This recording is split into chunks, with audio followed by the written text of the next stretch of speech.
Изворот на ова откритие беше меѓу населението во Азија, каде доминираа болести како хепатит Б и рак на црниот дроб.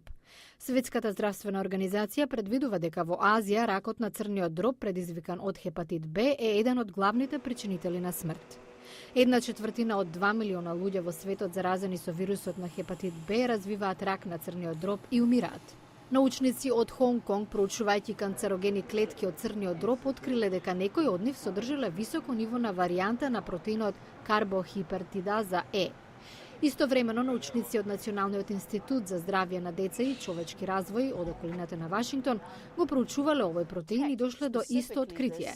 Ова е невроендокринологот Пенг Лох.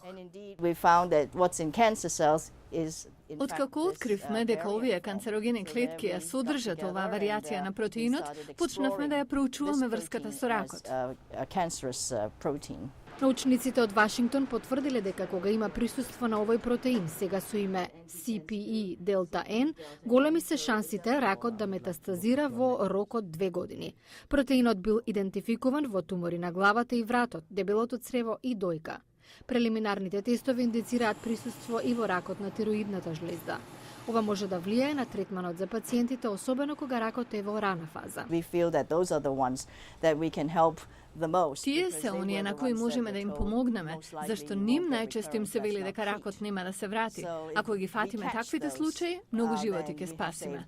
Студијата е објавена во журналот за клиничка истрага.